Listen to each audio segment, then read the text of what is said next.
Jeffrey is a weak, modern man. He understands nothing about the importance of purpose and mission. He knows nothing of women and feminine energy. Because of that, Jeffrey lives such a mediocre life. We will not live like this. Adonis. Adonis is a superior man. Superior men are those who are equipped with the knowledge, the wisdom, the intuition of what it means to be a man. Gather round, children. I'm going to cover the book, The Way of the Superior Man. I've mentioned this book so many times over the last few weeks, and so my idea was that I'll pretty much go through the entire book, like the chapters. I'll read the chapter title and then tell you what my perception / understanding of that chapter is, and also like how it's related to my life. So if you've read the book, then you can follow along. Maybe you've got the book and you can follow like which chapter I'm on, or even if you haven't read the book, hopefully you'll get like a lot of insights from this. So we'll begin with the first chapter, which is part 1, A Man's Way. And the first section of this chapter is number 1, stop hoping for a completion of anything in life. I just recently reread this chapter, which is the best part about this book, is that it's one of those where you'll constantly find yourself revisiting because something clicks in your mind. You're like, wait, that book spoke about this. So stop hoping for a completion of anything in life. My understanding of this is that we should live this week, this month, as we would for the rest of our lives. We as men, especially men who are on like self-improvement and, we want to become more productive and successful, we have a tendency to do this kind of like, okay, when I achieve X, I will then do Y. Does that make sense? So when I will become successful or make money, then I'll do this other thing that I want to do, but I could probably do right now, but I'm just not doing it right now for some reason. So for me, this was about balance and enjoying some time to literally just like, not, sort of degenerate time, but some time to just sort of like chill and enjoy myself and like play around, which I've pushed off for the last few years because I've really prioritized work and delayed gratification. The idea from this chapter was whatever you're waiting to do, whatever there's like, there's something really, really nice that you want to do it now. Don't think, oh, well, I'll do the thing that I really want to do after I complete something else. My friend Jack, who's doing work in our villa right now, something he said made me want to revisit this chapter just a few days ago, where he said that he doesn't like pay attention to the horizon anymore and that he wants to start again. So we were all talking that, yes, being productive and successful, like you can get lost in the tasks and the duties and the to-do list that you have. And it's just so important to live a life right now like you want to live for the rest of your life. The second section, I don't know if we should call this section or chapter. We'll just say chapters, even though there's like 4 chapters in this book with like 50 sections. We'll just call each individual one a chapter just because it sounds better. The second chapter is live with an open heart, even if it hurts. I don't actually remember reading this section previously, but my perception of it right now is there's that quote, it's better to have loved and lost than to have not loved at all. Live with an open heart, even if it hurts. There's been times where I've been closed off to relationships and love and women and sex and intimacy and dating. And quite frankly, I'm productive in those times. When you're productive as a man and you're working towards meaningful goals, you feel quite happy and fulfilled. But when I look back to those times, it was kind of like I was living almost like a shell, like a gray existence. Women and love really add like a lot of zest to your life. And it was another thing that Jack said to me, like I'm getting a lot of insights from my new friends here. Jack said to me just casually, like, I told him about this, about like monk mode, taking a step back from dating. And he just kind of like shrugged his shoulders and he said like, I think we should have women around us all the time. I think that's like really good for us. I think that helps us develop. And just the way he just so casually sort of like admitted it, which you don't often see in the modern day. You've probably seen so much content about like, ignore women and monk mode and women ain't shit, men ain't shit and all this. This chapter means a lot to me, and I think it does to a lot of guys because we do have this huge burning desire to be around the opposite sex or, the sex that you're attracted to. And I think in the modern day, it's more cool not to date because you can save yourself from being hurt. I don't think that's the best way to live. And that's, according to this book, that's not the way that the superior man lives. Chapter number 3, live as if your father were dead. From my memory of this chapter, this was about pretending like your father is sort of dead / not around so that you can kind of feel like you're the man of the house now. There's a certain personality you have when you live underneath your father. You can't be the leader if your father is around. So this chapter for me was somewhat important. Not so much because I didn't really implement it personally. Maybe I should have, but like it's this idea of almost forget your father exists for a second, maybe for a day. Live as if your father were dead. And he's wrote here, are there any feelings of relief associated with his death? Is there any part of you that's happy that you need not live up to his expectations or suffer his criticism? How would you have lived your life differently if you had never tried to please your father? That's very, very interesting. That really relates to me. Are you living your life differently to try to please your father or your mother or anyone else? A huge, probably the most important part of masculinity, of manhood, is taking responsibility over every decision you make, to align every decision, every choice of your life with your purpose and your mission. That is when a man feels truly fulfilled. But our purpose, our mission, is likely not the same one that our father thinks we should do, or is our father's mission. Live as if your father were dead. This is something that I don't have a great understanding of so far. I really like this one. Chapter number 4. Know your real edge and don't fake it. We can simplify this to talking about the comfort zone. And when we say comfort zone, it seems a little bit like, like wishy-washy, mainstream kind of, oh, you live outside of your comfort zone. But there is so much truth to that. Right here, right now, you might not see the significance of what I'm saying in terms of, know your real edge and don't fake it. Live outside of your comfort zone. Because you hear these phrases and they don't really mean much to you up until you really, really live outside of your edge.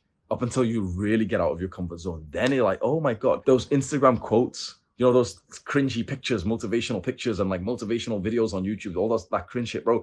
They're actually 100% right when they say live outside of your comfort zone. So this chapter, know your real edge and don't fake it. For a lot of guys, they fake their comfort zone. This is their real comfort zone. This is how much they could do. And this is where they live. But this is where they say the end of their comfort zone lies. They're faking this much. And like when we speak in this sense, it's so easy for us to say, well, a lot of guys are like this. We are like this. You and I are like this. It's extremely easy to have parts of us that are weak, that don't want to be challenged. We talk a lot about how the modern world isn't good for us, especially not good for men and masculinity. Isn't it likely that we are also those guys who are suffering from weakness? Of course it is. Of course we are. So you are literally living in your comfort zone, even though you are certain you're not. You're certain that you're doing like a lot of great work. And you are objectively doing very good. Being on self-improvement, it's not easy. Delaying gratification is not easy. Being more purposeful and trying to make progress to goals and trying to stay consistent, even though life throws so much shit at you,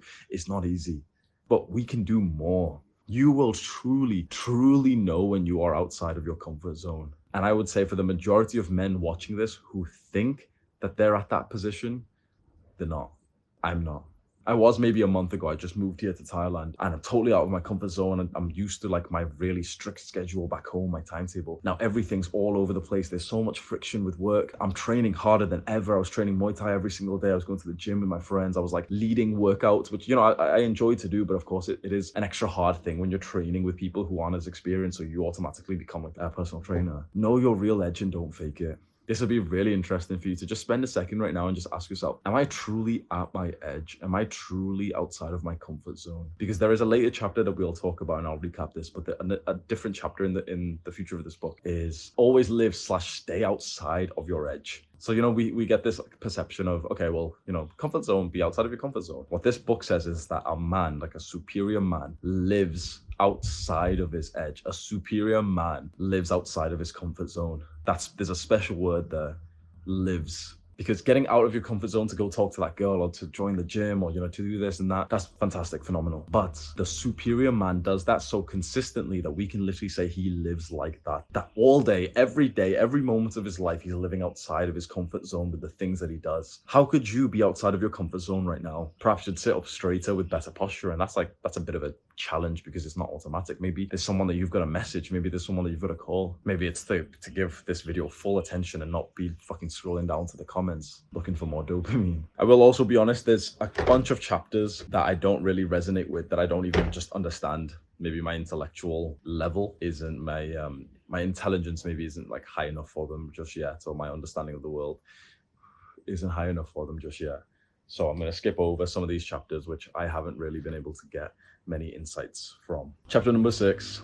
Never change your mind just to please a woman. I remember reading this chapter with a girl that I was seeing just about a month and a half ago. We were in Greece together, and this book really kept on coming up, and we were talking about the feminine, masculine energy, so we were reading it together, which is a very, very interesting thing. This book that this video is made on, The Way of the Superior Man, 100%, I highly recommend try this out. Get the book on your Kindle, on your phone, or on, you know, like the paperback book, and read it with the girl that you end up dating. It's very, very interesting to read together, because there's so much about masculine and feminine energy in it. So this one, chapter number 6, never change your mind just to please a woman. This is about using your masculine judgment as a man, making your decisions based on your own perception of the world, and not just blindly accepting what your woman says. So there was times, I think it's either this one or it's a different chapter, which essentially this is talking about not influence, right? Because you can be influenced by a woman. He says this as well, where he says, like, you can trust your woman, you can be influenced by her. She can, you know, essentially the idea is that you make your mind up by yourself, even if your woman sort of suggests something to you. So she says, wait, that's wrong, this is the right thing. She could actually be right, but you shouldn't just say, yep,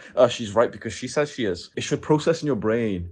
And if she is objectively right, it processes in your brain, and then you make a new judgment, like, yep, it's my decision. That's the realization I came to, but it was influence, and, you know, the decision came about because of her. Does that make sense? There's a subtle line, and this line, which I think a lot of guys cross over and they change their mind to please women. It's very, very subtle, but it's such an incredibly easy way to lose the attraction of someone that you love. Because, like, this book is kind of strange like this. Like, it says things that, you know, women will do, but a lot of it is like subconscious. A woman won't sit there and think, okay, well, I'm gonna test him, I'm gonna see if I can change his mind. She's never gonna think that. She's just gonna navigate life just like you are. But she kind of subconsciously is going to evaluate you, just as we all do. Like, we can all agree on that, right? We all kind of subconsciously evaluate each other without consciously thinking about it. We do base our opinions off each other based on, like, such small details, and one of them, of course, is going to be how we navigate decisions. And I like the first part of this. So this chapter, never change your mind just to please a woman, he starts the chapter with, you should always listen to your woman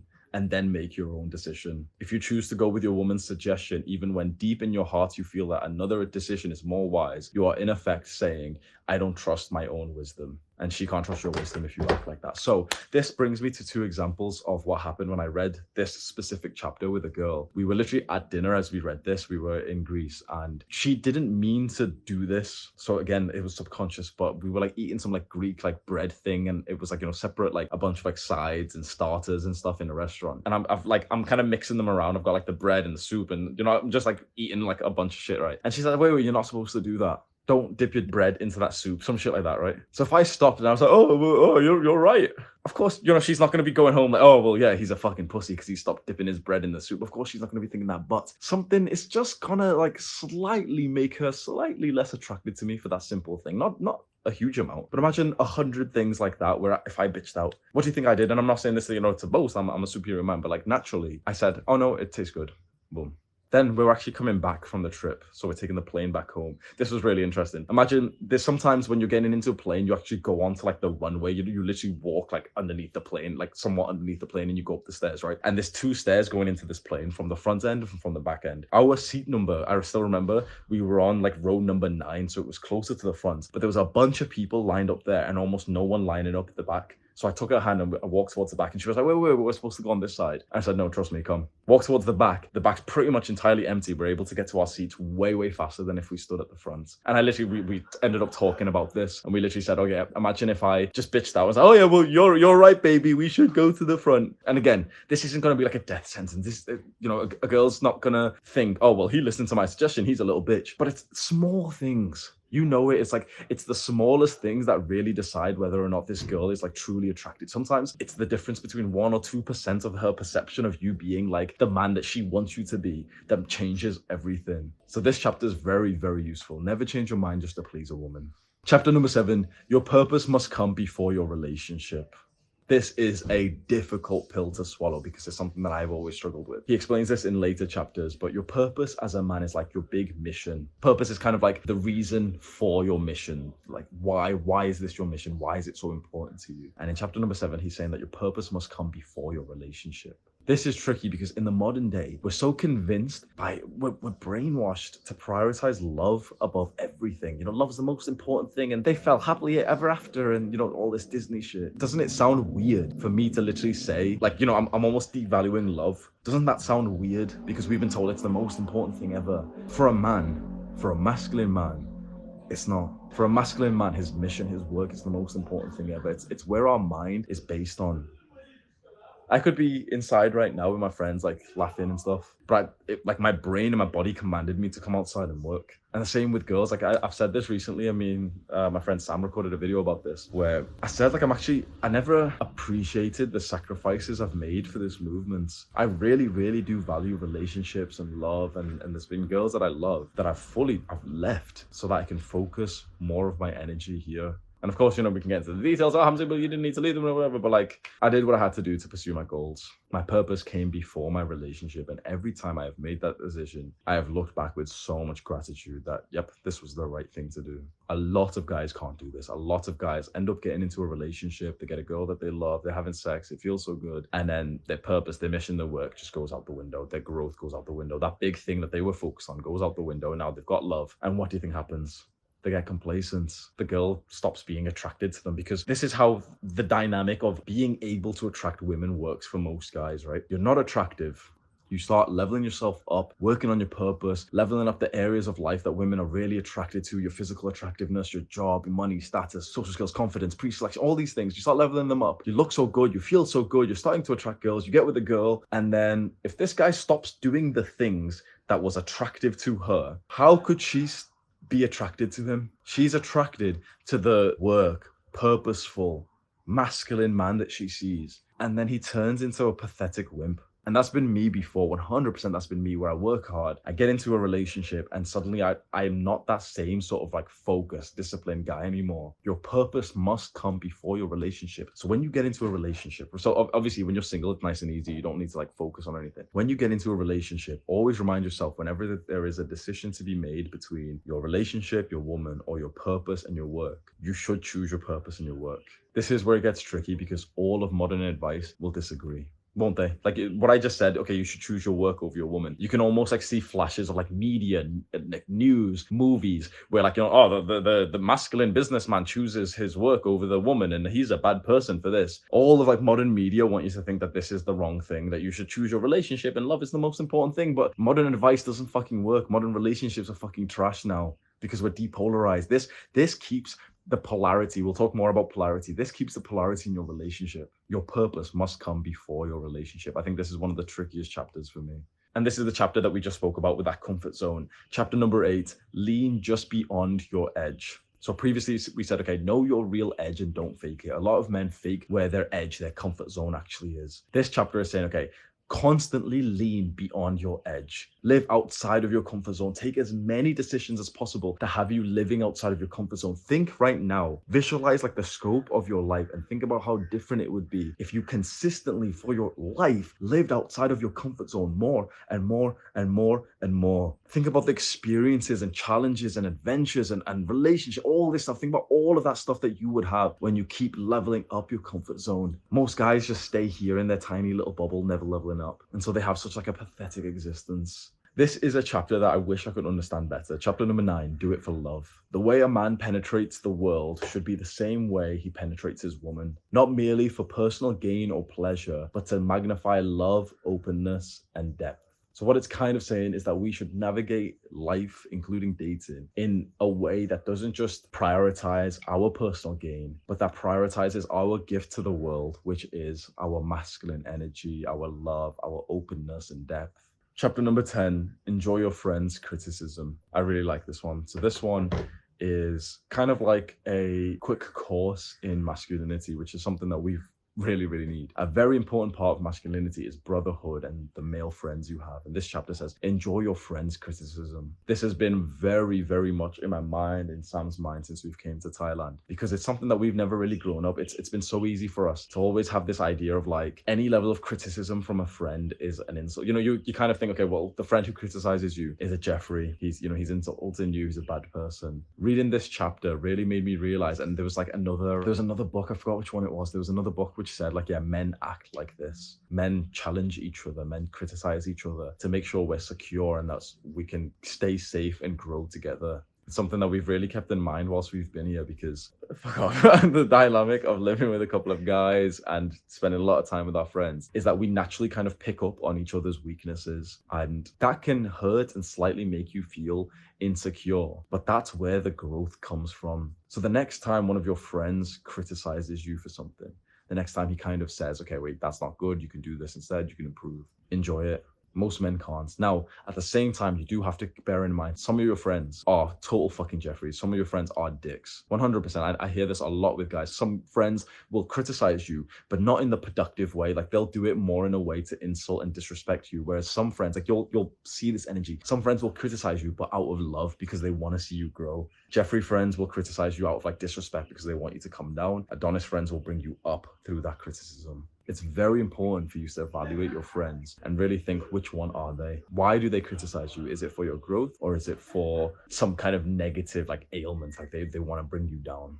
And if they're those people who want to bring you down, bro, if you respect yourself, you've got to let that friendship go ASAP. Chapter number 11, if you don't know your purpose, discover it now. In this space online, in like the sort of YouTube male space, you hear a lot about purpose, and a lot of people don't really understand it. A lot of young men don't understand it, or just constantly say like, I don't know my purpose. You know what? That's actually kind of normal. Your purpose isn't something that's just going to come to you, especially not when you've been forced down the normal life of like the education system and you've had to get a job. Most guys aren't going to find their purpose because it's just unrealistic to think you're going to find your life's mission whilst you're like in school. So, you know, the people who seem like they know their purpose, the people who seem so directioned, chances are they're actually not as like directioned as you think they are. They've just got like a goal in mind, which is like, oh, graduate with good grades, or, you know, work this job right now. But it's not actually like purpose. It's not like a grand mission. Your purpose, the way he explains it in this book, I still remember, it's one of the best explanations of purpose. Your purpose, your mission, is like the thing that your brain currently obsesses about. It can't stop thinking about. So for a lot of guys, quite frankly, a part of their purpose and mission is to cultivate some kind of like love, sex, and intimacy in their life. That's what they obsess over. For a lot of guys, it's about income. It's about wealth, finances. Okay, they need more money.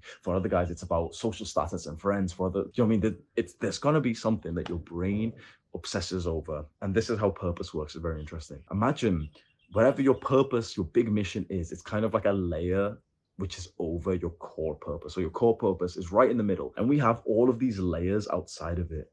So my layer right now, the thing that my brain obsesses over, is growth and progress to my goals in terms of my work, growing this YouTube channel, growing this movement, publishing a book. That's like the big purpose for me. When I achieve this purpose, what will happen is that this layer of this purpose will peel back, and the next layer will be revealed. So I specifically remember when this happened to me previously. One of my first like realizations of purpose was about 1.5 years ago, or even about 2 years ago, when the thing that my brain obsessed over was talking about dopamine detoxing and instant gratification, delayed gratification, wanting to spread this message of like, oh wait, okay, we're living in the wrong way, we need to get off porn, we need to get off junk food, we need to start delaying gratification for our future selves. That literally felt like my purpose, and I literally remember the day that it felt like I peeled it back. It felt like I accomplished that purpose. I said enough about like, oh, well, you know, stop playing video games, stop watching porn. He says that when we accomplish a purpose and we peel off the layer, we get this sense of like a bit of negativity and nihilism, a bit of emptiness. You don't get this big celebratory, you know, effect like, oh, you think you were going to accomplish this thing and now it's amazing. You just kind of like, you've peeled a layer, but it just kind of feels a bit insignificant. And that's totally what happened. I was like, it was anticlimactic. And then you need to spend some time to discover the next layer of your purpose. And this is where most men stay stuck. Can you guess why? This is where most men stay stuck, when right now they're not aware of what the layer of purpose is for them. They've peeled like one recently, maybe it was like finish school or get this job or do this or do that, and now it's like they don't know what the next layer is. Why do men stay stuck here, I really think? Because they fucking distract themselves. I remember this book, that he'll say it right here, I remember it saying it, and I fucking love it so much because it's advice that I gave out even before I read the book. If you don't know what your purpose is finding your purpose. Shut the fuck up. Turn everything off. This is like one of the most important things you can do. And when I see comments of guys like, oh, well, I don't know what my purpose is, I get a little bit annoyed and like a bit aggressive, because I'm telling them like, how the fuck are you commenting on YouTube? You don't know what your purpose is. You're living aimlessly. Turn everything off. Turn everything off and sit in a fucking empty room and just look at the wall for 6 hours, for 3 days, and you will come out with like a grand vision to dedicate your life to. But most young men will never do this. Some of the best advice I have ever given out is to turn everything off and just look at your wall. Look at your wall. Do nothing. Look at your wall, get a pen and a piece of paper and see what your brain processes. So many young guys live like constantly like hyper-stimulated, constantly distracting themselves. So of course they can't have deep thoughts. Of course they can't find out their purpose. Don't live like that. Do not be one of these aimless guys. It is your priority to have a mission in life, to have important, meaningful work. And if you don't have that, if you feel like you don't know your purpose, turn this video off right now, sit and stare at your wall for the next 3 days. You will come out with your purpose. So how badly do you want it? Because 3 days isn't going to be very fun, is it? Keep your phone switched off for 3 days. Oh, but I need my, shut the fuck up. I need my phone for, shut the fuck up. What if it's an emergency? Shut the fuck up. Turn everything off. 3 days. You'll know the direction of your life. Pussy. This is the chapter here. So chapter 12, be willing to change everything in your life. And he said here that this is when he explained the layer of purpose. And I really like what he said here. A man must be prepared to give 100% to his purpose, fulfill his karma and dissolve it. You must be able to give 100%, like you must be able to dedicate 100% of everything you do to that layer of purpose. This is how we reach fulfillment. I really hope I'm making sense, okay? This is how we reach fulfillment. We need to get to our core purpose, like the deep sort of thing inside of us. And we have all these layers of purpose around it. We have to achieve these purposes. And the way that we truly do that in a way that we feel amazing is that we dedicate 100% of the small decisions that we make to lifting this layer. When the layer is lifted, we don't know what the next layer is. We spend a few days in solitude, in celebration. We spend a few days just deep conversations with friends, in contemplation and journaling and visualization. We realize what the next layer is. We spend 100% of our decisions peeling back this layer. We live our entire life like this till eventually you get to the point when there is nothing but this core fucking purpose inside of you that reaches a state of enlightenment. Probably. You must be willing to dedicate 100% of your life to this. The phrase for me is that like 100% of the small choices that you make should be aligned with your purpose. That does something to me when I think about it in that way. All those small choices, like visualize a bunch of the small choices that you make day to day. As many choices as possible should be aligned to your purpose, your mission. So maybe your mission is, for example, studying and getting good grades. So of course, you know, study, go to school, but like 100% of your decisions should be based on this. So think about other things. Well, when you have the choice between foods to eat, you should eat the foods that like improve your mental cognition. You know, there's like certain foods that literally improve like your brain power, like your sort of mental cognition. Imagine, and then there's certain foods that don't. Western foods are very, very bad for brain health from what I remember. If you eat like a fucking fast food meal, you're not living to your purpose of getting good grades. I'm skipping a few as well. Chapter number 14, don't get lost in tasks and duties. So this is something I just mentioned, which my friend Jack and I were talking about, where we can get lost in the to-do list and we often don't look at the horizon to see like the grand scope of life. It's so easy, especially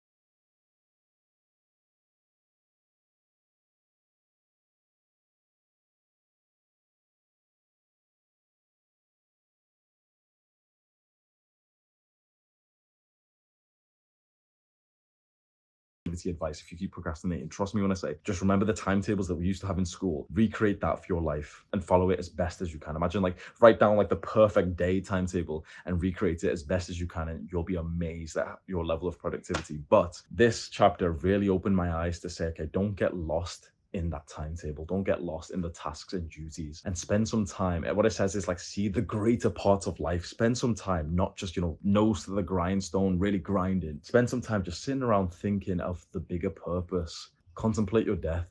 Visualize your mother passing away.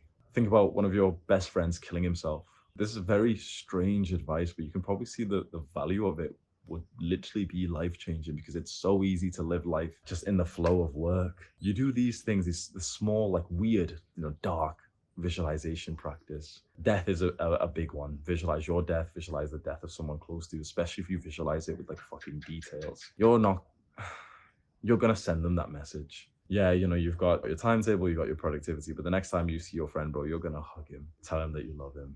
And this is a part of life that we as men who are purposeful and, you know, focused on success, we often miss out on. And so it's so important for you to not get lost in the tasks and duties, to take some time to contemplate on like the bigger parts of life And I've really been dialing into that the last few days. I've been really enjoying this vibe around me that I have. So I'm sat at the outside of my villa and I just like set some like candles on. It gets to like 6 p.m. and I literally just spend like 3 hours here every single day. Just kind of like sat around talking to people, invite friends over, journaling, reading comments, just kind of like thinking about life, having deep conversations. And that's been so helpful, even though it doesn't feel as productive as like my usual nighttime routine. Chapter 15, stop hoping for your woman to get easier. This chapter breaks down the nature of feminine and masculine energy. And the feminine energy inside of a woman will always want to test and challenge you. So there's often women who don't seem like easy to be around. They've always got like some shit to say. And there's a level of like friction with them. They're challenging women.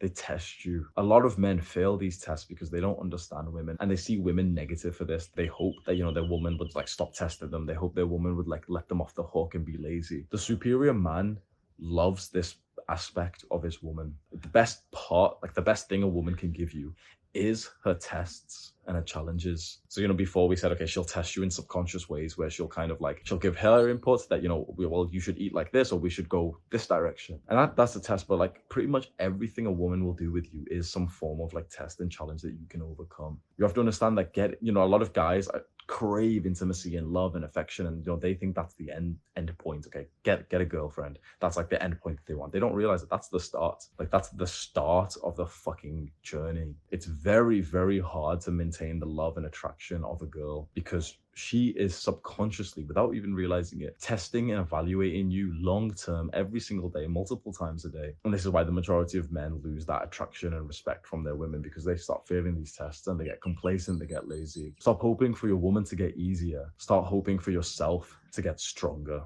So now we're on part 2 of the book, Dealing with Women. This is a controversial one. Chapter 16, Women Are Not Liars. What this chapter says, from my understanding, is that women can't actually be liars because the way that women, that feminine people, navigate life is through emotions and not sort of rational logic and loyalty. So I made a video once saying that I don't really think feminine women can be loyal, and that is no insult to them at all. This is like, I know that someone's going to say, oh well, he's a misogynist, but like, take a step back from this. It is not part of the feminine energy to be loyal, because the feminine energy isn't even loyal to itself. It's not even loyal to its own sort of like decisions. For women, especially, like just feminine people, they navigate life through emotions way more than they do through like rational decisions. Does that make sense? So this chapter is saying that a lot of men call women like liars. Oh, well, she said this and she changed her mind and she said that she loves me, but she's not like this anymore. That's how women are supposed to be. Women are supposed to be emotional, and emotions are very fleeting and fickle. And this is no disrespect, no like insult to women whatsoever.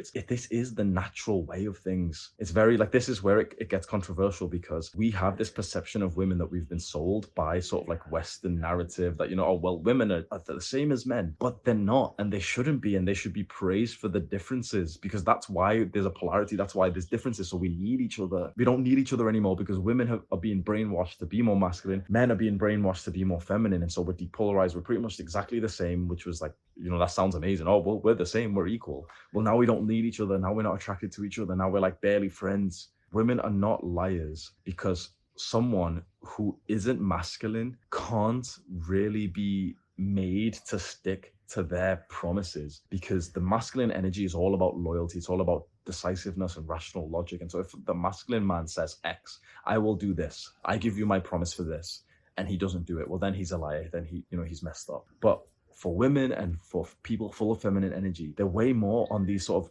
emotions, and her emotions will change every 5 minutes. This is not something, I've got to keep saying this is not something that we should hate women for. This is like the beauty of their personality. I'm still very, very much in the way of learning to navigate this and learning to appreciate it, and I'm somewhat understanding it to a better level than I was previously. Chapter number 17, I love this one.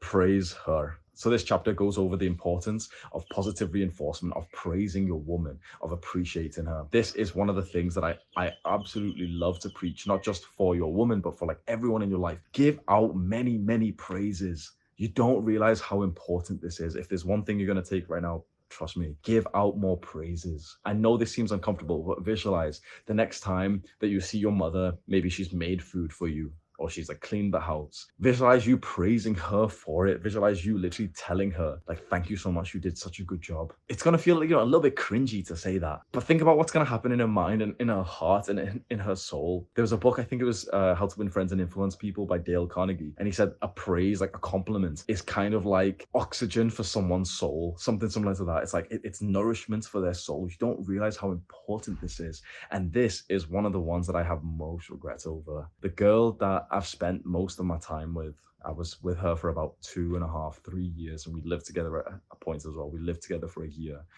I never praised her. She would do so much for me. She would dress up, she would clean up, she would cook, like she helped me with my business.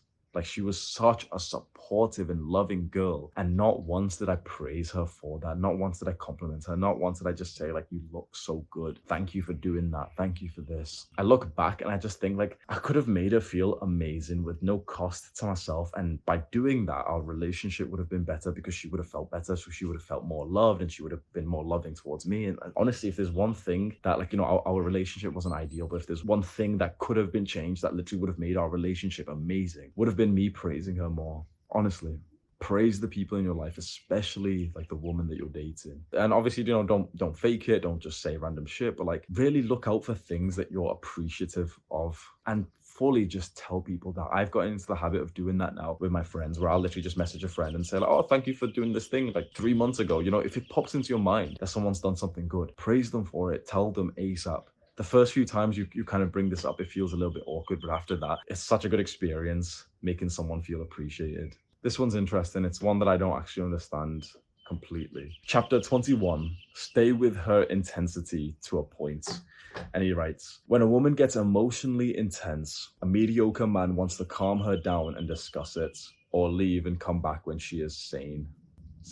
A superior man penetrates her mood with imperturbable love, kind of like consistent, constant love no matter what's happening, and unwavering consciousness. If she still refuses to live more fully in love, after a time, he lets her go. So this chapter is one that I remember reading previously and not fully understanding it, but right now it seems to me, maybe someone who's read this chapter and understands this bit can correct me if I'm wrong. Stay with her intensity to a point. So a woman's emotions will be a lot more intense than a man's, and she will fluctuate more, she will sort of flash around with different emotions. And so what he's saying is that the superior man will stay with those emotions and constantly keep giving her that sort of unwavering love through that emotional roller coaster, whereas the weaker men will kind of see that and have a distaste for her, like, oh, she's being emotional again, she's in one of those moods. The superior man will see her in one of those moods and still give her like that full level of love. That's my current perception. And it makes me think, this really popped into my mind yesterday. I had a girl who messaged me like a big paragraph of like quite like an emotional message, somewhat like disrespectful. And I remember literally thinking about this kind of concept of like, should I give her love right now? And perhaps I should have, but that last part there, where it says, if she still refuses to live more fully in love, after a time, he lets her go. And I let her go in this case. It was a shame because it was a girl that I like, and it was a girl that I really like resonated with. I've spent like a good amount of time with, but like it says, stay with her intensity to a point. So if there's a girl that you really love and you can like essentially find almost humor in her moods, not like, to laugh at her, but like you can find a level of like interest and attraction in her emotions, and that's beautiful. And so sometimes she'll get more emotional and snappy at you, and that is like a part of like the feisty feminine energy. And you still want to give her love even at those moments. But there's some parts when the emotion's just too much, it's too intense, and it's like, it's now disrespectful, it's insulting. That's the part where you need to like let that woman go. And that's exactly what I did yesterday. We're on part 3, working with polarity and energy. Chapter number 23, your attraction to the feminine is inevitable. And this is where it now starts to talk about sexual polarity, which in my opinion is the most valuable part of this book. So this chapter says that if you are a masculine man full of masculine energy, it will be inevitable for you to be attracted to things of that's fucking beautiful, bro. To things of feminine nature. And obviously, this mainly includes feminine women. This is something that's a bit tricky because a lot of women are a lot more masculine than they naturally would be if it wasn't for social conditioning. And a lot of men are a lot more feminine than they should be if it wasn't for social conditioning. So it's kind of hard to know, but maybe take a second right now to try to find out, like, where are you on this spectrum? Imagine ultra masculine, ultra, literally full 100% focus on work and purpose, or ultra feminine, literally 100% focus on love and affection and intimacy. Where are you on this spectrum? And don't just, oh, well, I'm an alpha male. Like, be honest, how much of your focus is on the sort of love and relationship side, and how much of your focus is on sort of purpose and work? Because I'll be totally honest, right? You might have a different perception of me, but mine, it's actually more about the middle. I'm quite balanced. I have a big part of me, the natural part of me through conditioning, has always been way more focused on like love and relationships and thinking that's like the most important thing ever. And then just in the last like 1 or 2 years, I've been really developing my masculine side and really getting into work more and like, becoming purposeful, having a mission, having a self-transcending purpose that helps other people. So I'm about the middle, maybe just a little bit more to the masculine side now through kind of conscious control. Where are you? It's very, very interesting to find that. And what this particular chapter says, I really like this. If you are like most men, you probably hide the amount of sexual attraction you feel toward women every day. This particular chapter here is literally just talking about your attraction to the feminine. So this is like just nice and simple. As a man, as a masculine man, you're going to be attracted to all things feminine, and feminine women is the biggest thing. There's other like sort of feminine things that you can be attracted to, like music and creative ventures and affection and laughter and play and stuff. But this is the bit where it gets very interesting. Chapter number 24, choose a woman who is your complementary opposite. So on that spectrum, we said ultra masculine, ultra feminine. I'm about here, maybe you're somewhere in the middle. Choose a woman who is your complementary opposite. This says that you will have the best experiences with women who are on the opposite side of the spectrum to you. So if there is an ultra masculine man, what will he want? Well, an ultra feminine woman. The man completely focuses on work, purpose, and mission. The woman completely focuses on serving his mission, love, and affection. So both of them actually get their needs met because the woman feels completely safe and looked after by the man who's focused on his mission. And the man feels completely like nurtured by the woman who focuses on him and helping his mission. In the modern day, that's seen as quite like a toxic relationship. Like, oh, well, the woman's like just staying at home and stuff. But like, I think a feminine woman would think that that's a very beautiful way to live. And a masculine man would think that that's a beautiful way to live as well. So where are you in this spectrum? What this chapter 24 is saying is to choose a woman who is on the opposite side of the spectrum to you. And this is where, unless you're quite a masculine man, it can get tricky. So if you're a masculine guy, okay, choose a woman who's feminine, nice and simple. But if you're more balanced like I am, and on the spectrum I'm here, well, my opposite is going to then be here. And this is quite problematic because my opposite, the women I've been attracted to and the women who are attracted to me, are quite balanced as well. And that means that I've ended up dating quite like masculine, career-focused women. And whilst our energy is quite compatible, I kind of don't want it to be. I kind of want to focus more on like developing more of my masculine side so that I can start becoming the complete opposite to a woman who's way more feminine. Because I've had too much feminine in energy inside of me in my relations with women. I don't like how sort of like focused I get on the relation.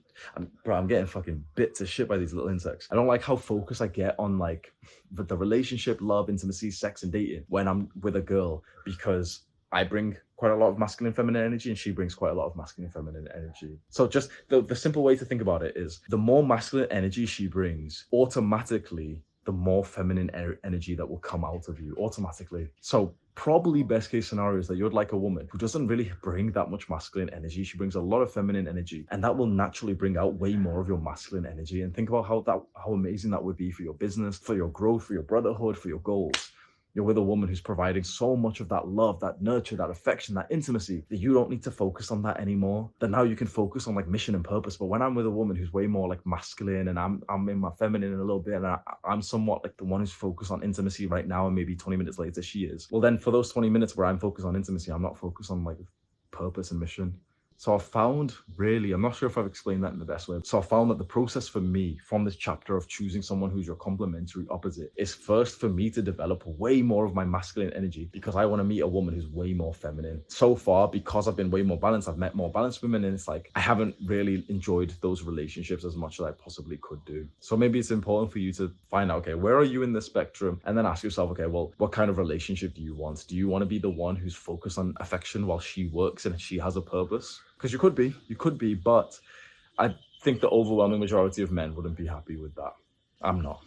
And it's okay to say that. It's okay to say, like, nope, I don't want a masculine woman. It's okay to say, yep, I want a feminine woman. And for women, it's okay to say, yep, I want a masculine man. I don't want like a feminine man. It's absolutely okay to say that. You can't sort of be insulted by someone's attraction preference. This was a very, very eye-opening chapter for me, and it still is to this day. And this next chapter is pretty much going through the same points. Chapter number 25, know what is important in your woman. And it says, the feminine is the force of life. The more masculine a man is, the more his woman's feminine energy, as opposed to other qualities, will be important to him.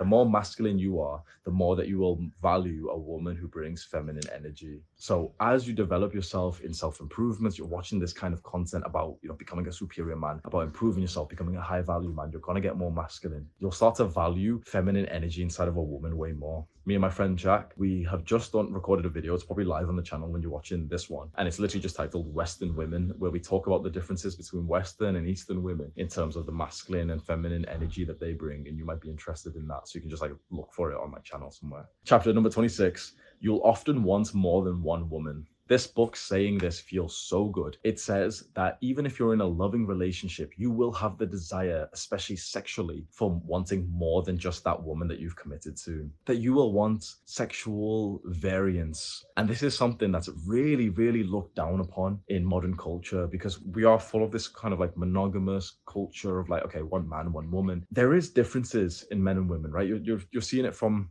our talk so far. There's the polarity, we're different, we're focused on different things. The masculine energy will always make you attracted to attractive women.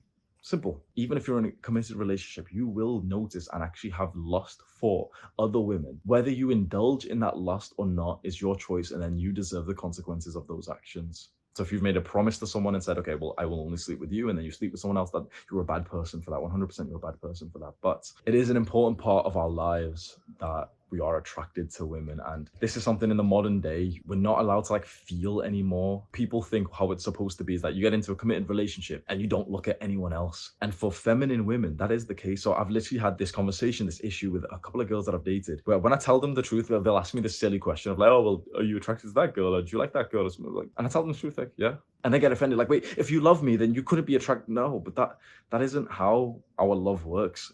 A man's love and a woman's love is different. A man can truly love a woman, but still be sexually attracted to other women. A woman not generally can't be in love with a man and still have attraction for other men. She can think other men are still attractive, but she wouldn't lust over them. If a feminine woman truly loves a man, she will totally, obsessively think about him and just him. And she couldn't even entertain the idea of other women. No matter how much you love your woman, bro, you're going to entertain the idea of other women. And we've been punished and crucified for this, but it's it was so nice reading a book which actually said yep, this is normal. Don't hate yourself for it, and don't be hated for it. Don't act out on it if it's going to hurt someone, if it's going to hurt you, if it's going to be negative, if you're going to act out just to indulge in some pleasure, that's not worth it. But at least we kind of now know, yeah, it's it's normal. Don't feel bad about that. We're on part 4. What women really want. Chapter 29, choose a woman who chooses you. This is something that a lot of young men kind of struggle with. Quite frankly, I'm not going to sugarcoat shit. There probably isn't many or any women who are choosing you. So this is fucking tricky, right? So you're a young man, you're not very attractive, you haven't built yourself, you think you are, but you haven't built yourself up that much. Because let's say, okay, if you're 20 years old, the thing is, the woman that you want to date who's 21, 19, she can also date a guy who's 24 years old, and he's got 4 fucking years on you. That's 20% of your life and most of your adult life. Choose a woman who chooses you. Essentially, just it's common sense. Okay, choose to be with a woman and be interested in a woman who wants to be with you. Most guys kind of go for the girl who doesn't choose them, who doesn't want to be with them, and you obsess over the girl who kind of is there, who's unavailable, and that can bring a great deal of heartbreak, which is very, very sad. The majority of guys live like this. Choose a woman who chooses you. Quite frankly, this is where that sort of self-improvement red pill advice comes from. Develop yourself first. Increase your SMV, become more attractive, and then more women will choose you. And then choose amongst the women who choose you instead of the unavailable girl who's maybe playing games or who's just not even attracted to you anyway, because nothing good comes out of that. If there's a woman who doesn't want to be with you, you still focusing on her just fucks with your mind and your heart. Chapter number 30, what she wants is not what she says. So this is becoming more and more popular and common advice, and it is the truth. You've got to judge a woman, and pretty much everyone, by their actions and not by what they say, but especially with feminine women. So a feminine woman says as she feels.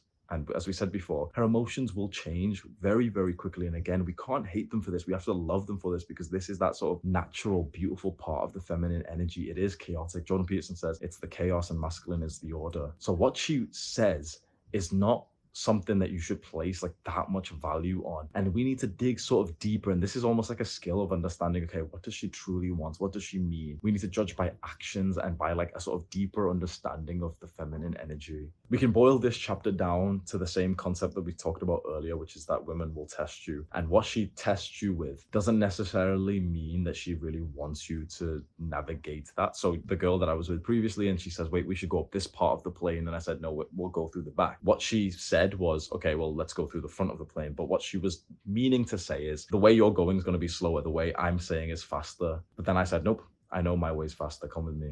That's a very insignificant, obviously it's like such a small example, but it's like it kind of explains the dynamic here where a feminine woman will say things, but her sort of real meaning behind it will be based on such a deeper topic that you shouldn't feel completely tied to the words that she says. I'm not sure if I've explained that in the best way. There's like a conventional online way, which is just kind of like watch their actions and not their words. Chapter 32. She doesn't really want to be number one. So this links in to, I think, chapter 12 or whichever one it was, where we said that your purpose should come before your woman. And this chapter is actually saying that she actually doesn't want to be on top of your purpose. She doesn't want to be the priority in your life above your purpose. She needs to know your growth, your mission, your masculinity, your purpose is the priority. She doesn't want to be number one. There's a story, he says in this, where a woman's crying, clutching onto her husband as he goes off to war. So he's saying his final goodbyes. And, you know, she's like, I love you so much. Please don't go. Please, you know, I'll miss you. And he says, like, I must. Our country's going to war. If at that point he stops and says, you know what, baby, like, I'll think of an excuse and I'll stay with you. She'll be happy, but she will lose some kind of respect for him for that. Of course, she would, even as unhappy as she was going to be by him leaving. You can just kind of imagine the truth of that. If you forego your purpose, if you prioritize her above your mission and your goals, she will seem momentarily happier. So let's give this in like a real world example. You're with a girl right now and it's time for you to go to the gym. If you go to the gym and she's like, oh, no, please don't go to the gym. Spend more time. I wish you didn't have to go. Or, you know, I wish you didn't have to go and do that thing. Why don't you stay with me? If you go, she's going to be like, oh, she's going to be like sulking a little bit. She's going to be a bit upset, but she's going to feel really good about you. Then you're going to come back later on, see her, and she's going to be so happy to see you again. But if you don't go to the gym and you're like, oh, okay, well, I'll take the gym off and I'll spend time with you, what's going to happen? She's going to say, yay, we get to spend more time together. Oh, he's a little bit of a bitch. Let's keep that in mind. Now, that's not going to be the death of your relationship straight away, but like, it's one of those like negative perceptions of you and you don't want too many of them. So this is something I've spoke about heavily on my YouTube channel because I am such like, not a fool, but like I very, very easily look over my sort of my timetable, my purpose, my mission to spend time with girls and something that I'm really, really making progress on. But especially with my first few relationships, you know, the gym means a lot to me, clean eating, like healthy diet means a lot, but I'd end up skipping workouts and eating junk food with them. And as much as, you know, it's like a bonding moment to go together to get some snacks and eat snacks whilst watching movies and stuff, and you have like fun together and then you're having sex, it feels so good, but it's like they can't help but know inside of their subconscious mind, like, wait, but he's into fitness, he can't be eating this stuff. Keep this in mind, like whatever your purpose, your mission, or goals are, you need to still be making progress to them when you're around your woman. And it can get tricky because you want to spend time with her. The judge of whether or not you're with the right woman is when your progress to your purpose, your mission, your goals gets faster, more effective when you're with her. So just spend some time right now and just visualize like the woman that you can think of and just kind of think, okay, am I making more progress because she is in my life? Am I fulfilling my purpose, my mission more because she is in my life? She doesn't want to be number one and you cannot make her number one. Otherwise, you lose both. You lose her attraction and you lose progress to your purpose. This is a cutthroat one. Chapter 33, your excellent track record is meaningless to her. What this means is that essentially your history is meaningless to her. How good of a man you have been is irrelevant. She doesn't remember it. So this is where women can seem very, very like dry and cutthroat and dark when you've had so many great memories together, and then just suddenly she can just switch up and not be attracted to you in the same way. And it's one of the saddest things to see, is like a woman who was so into you, who treated you so well, and she was so into you, and you messed up a little bit, you did something bad, and you showed weakness, and suddenly she's just so fucking like dry and cutthroat, and she's just not attracted to you anymore. The reason why is because your history, your track record is in the past. Feminine women base their actions and their viewpoints on their emotions right now. There was a saying, I remember I would read it a lot, that whatever a woman says to you, you have to add right now to the end of it. So if she says, I love you, what it truly means is, I love you right now. Things can change, and this seems really dark, and loads of women are going to come in and like comment and say like, wait, he's a packy, he's wrong, he's being misogynist, but it is the truth. And honestly, it's the truth for a lot of guys as well. For a lot of like the promises we make to each other, you've got to add that phrase right now, and it really destroys the beauty of life and relationships and love. But it is the truth, especially with feminine women. They base everything off their emotions. So she feels amazing with you right now. But if you fuck up, then she's not going to be. She loves you right now. But if she sees you becoming like a weaker man, but then she's not going to feel the same way. We're on part number 5, your dark side. Chapter 35, you are always searching for freedom. This is where I learned more about masculine energy. And it says that for men, for masculine men, our brain, our body, our soul is always craving more and more freedom from constraints. This is where I really learned about like these analogies. So the way that a man has sex, we are literally making progress to free ourselves, to like we have energy inside of us, and we want to throw that free into the world. Like obviously that's very vulgar, but like that's the way to explain it. For women, it's actually the opposite. They live their lives like almost empty, and through sex they want to be filled. We are searching for freedom all the time. That's what makes us feel fulfilled. And the way that we achieve this level of freedom is through making progress. And remember that the analogy of the purpose, like the layers of purpose that we have, is peeling back those layers. Imagine like the ultimate like sort of purpose inside of us is to achieve total and utter blissful freedom, enlightenment. So we make progress to freedom by actually committing to our purpose and our mission. And there's a very masculine man named Jocko Willink. He's like a Navy SEAL, like a big testosterone motherfucker. And he says that discipline is freedom. Keep that in mind. We want freedom, and freedom comes from the pursuit of your purpose. Chapter 36, own your darkest desires. This is why I love this book, because it is unfiltered as fuck. Not many people will talk about this, but own your darkest desires. You have dark motives inside of you, things that motivate you, which you would never want to tell anyone about, that you would never want to like publicize. Use them. Don't navigate your entire life to fulfill them. There is things inside of you, like these motives, like this motivation to hurt men, to humiliate someone, to dominate. We have these natural masculine testosterone-filled urges inside of us. And the modern world has like stomped that out, maybe for good reason, because it is violent and it does hurt people. But we have those desires inside of us, and the men who tap into those desires, the desire to fucking dominate the competition, the desire to like take women, they reach high levels of success because of this. High levels of like aggressive action on their work, on their grind. It's something worth for you. This is like something you never want anyone to find out. Maybe a journal, maybe just think and just ask yourself, what is your like dark desires? What is like some dark shit that you want that motivates you? And then keep that in mind next time you need to like burst the fuck out of bed. Keep that in mind next time you're wimping out and you don't want to go work out right now. Next time you don't want to do your work. Flash that fucking dark desire inside of you, and like you'll find like some fucking jolt of masculine energy will get you to take action. We're on part 6. Feminine attractiveness, and chapter 39, the feminine is abundance. This chapter says that there is more than enough feminine energy for you to experience and to benefit from. But a lot of men are choosing to stay away from that in the modern day. And we've discussed this, that a lot of men are in like periods of monk mode, men going their own way. I'm not dating, girls are scary and I can't get girls. What this chapter actually says is that you have control over the feminine energy in your life. And if you find yourself without feminine energy, it's a conscious choice. I'm not sure if I agree with that, because there's definitely bro, you might be watching this and you want feminine energy, you want women. And as much as you don't want to admit it, chances are you just don't seem to get women in your life, because it is tricky dating, especially when you're a young man and you haven't reached the level of success and you're not that attractive, you're not that confident, you're not that successful. Like, it is tricky to get women into you. Those like statistics are like 90% of women are dating 10% of men are very true, very dark, very cutthroat. The feminine is abundant, But it seems right now in the modern day that that abundance is going directly to a small minority of men. Chapter 42. Never allow your desire to become suppressed or depolarized.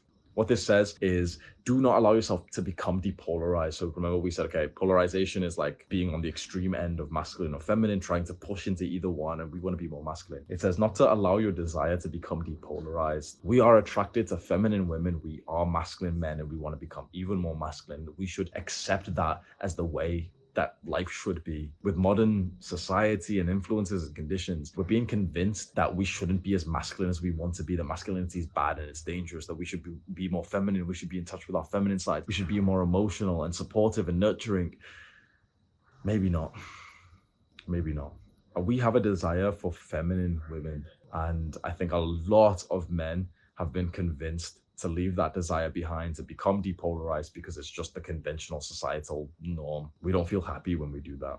Part 7, body practices. There's just one chapter in this part 7 that I want to talk about, which is chapter 45, breathe down the front. I've just made a full video on this, which I highly suggest you go and watch. It's on my channel called Breathe Like a King. And this chapter says, breathe down the front. It says that the majority of men sit and live in a way where like the front of their body, like the power of our lives, our energy comes from the front of our body, especially our belly. A lot of us breathe so shallowly, so weak, so timid, that we don't have like power as we navigate the world. You've heard this kind of phrase before, you know, like, oh, like men, like we're not breathing fully. You need to breathe fully to like not have anxiety. And you kind of hear this stuff and it kind of sounds good, but you never really do it. I can tell you from my experience of consciously keeping this in mind of, okay, breathe fully as much as possible. Breathe like a king, sit up straight, breathe into my stomach, like my stomach, like bulge out. I'm telling you right now, my life transformed significantly. Especially in the short term, you know, the there and then when like I'm speaking to a girl and I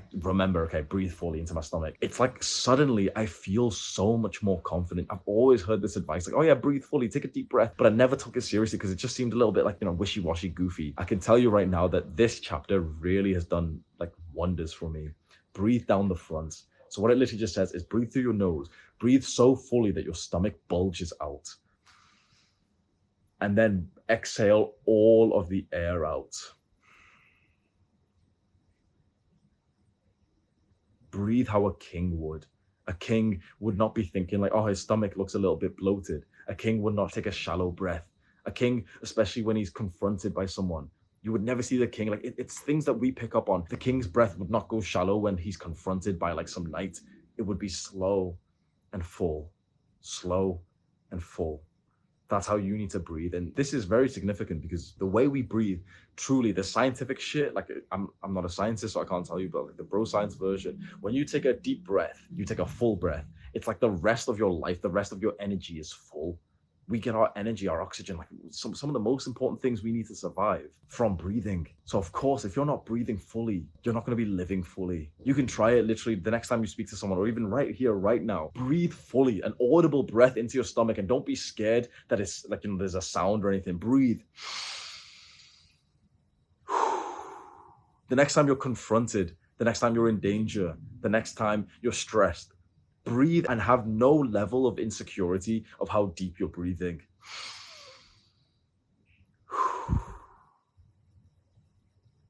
That is the way of the superior man. Do the hard work, especially when you don't feel like it. Mwah.